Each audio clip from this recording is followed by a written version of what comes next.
it's like you're a bit fearful and scared to do normal things. It's as if like you're sinning. Hi guys, welcome back to my channel. For those of you who don't know, my name is omoladeokaiyeto and I focus on faith, travel and reviews. If you haven't subscribed yet, make sure you subscribe. The button is just below.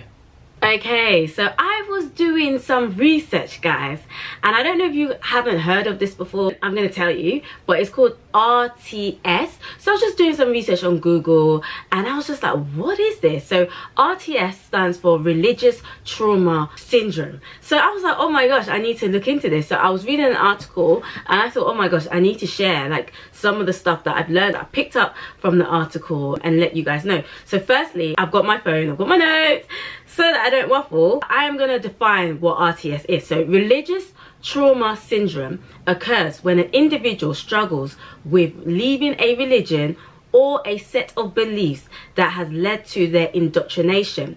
It often involves the trauma of breaking away from an controlling environment, lifestyle, or religious figure. Oh my gosh, isn't that interesting?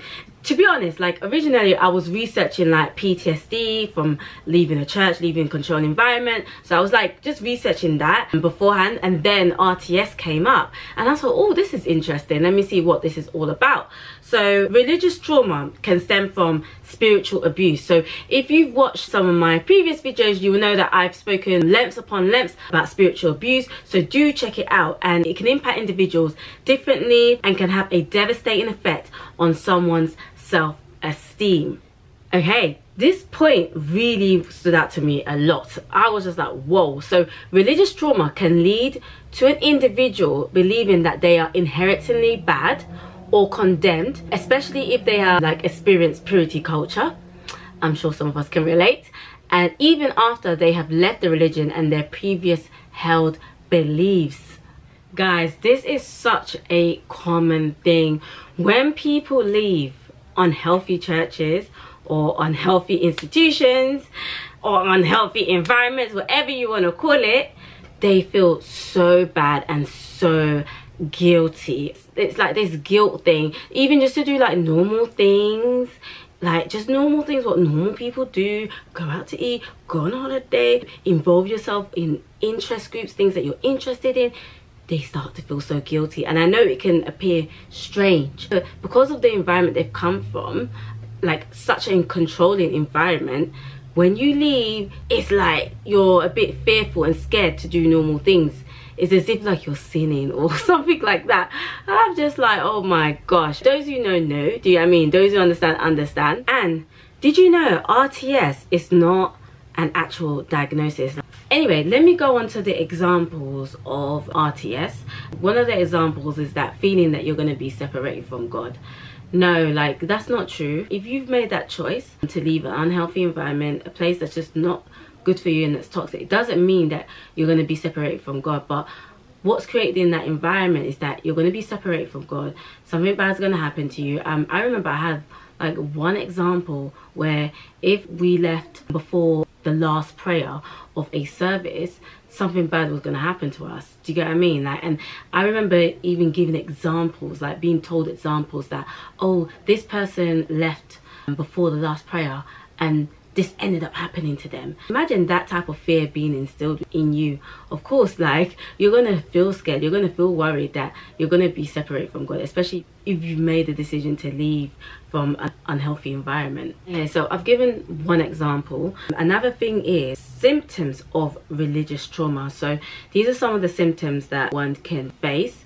Is struggling with fitting in as well. So there are times where, because you're in that environment, you can cut off all your friends, cut off everybody you know, and the only friends and the only people that you know is in that environment. When you leave, it's that you don't even have anybody. It's like you have to kind of start again, and that can be such a struggle to try and fit in, because you might be at a certain stage in life and you're just like, oh my gosh, I have to try and make new friends, I have to build my network again. Another thing is poor critical thinking.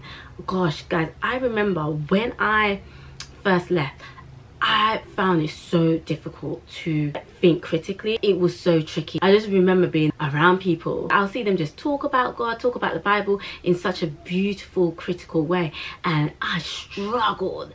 I literally struggled. Even the questions I would ask, I'm like, oh my gosh, these like dumb questions and stuff like that. They all seem so smart and great, and you know, around me and stuff like that. I'm sorry, that's just my friend messaging me. I'm about to meet her for lunch and I'm running late.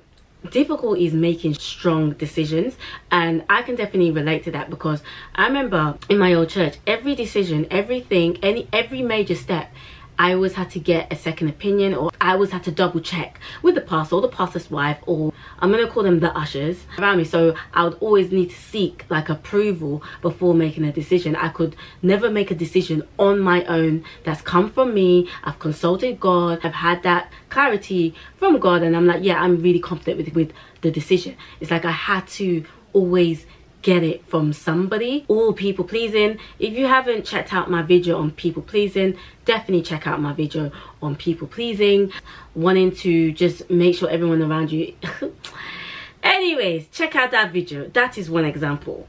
And loneliness. When you've made a decision like that, if you don't have the right community around you, you can feel so lonely, especially if you've cut off everybody and the only people that you knew was in that environment.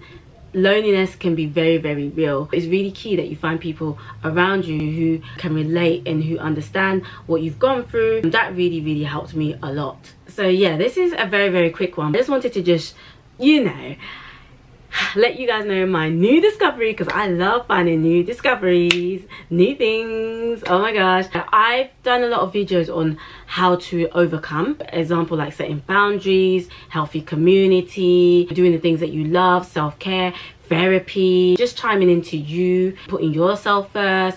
I've done so many of these type of videos, so I won't go too much into, you know, how can you recover from RTS, like how can you move on from RTS, because I've done so much videos on that, so do check it out. But this was more of an informative video and to let you guys know my new discovery. I'm about to head out. I'm about to meet my friend. I really hope that this video was helpful. Do make sure you like, comment. If you're confident enough, let me know if you've experienced RTS before. I would love to know. But on that note, see you later.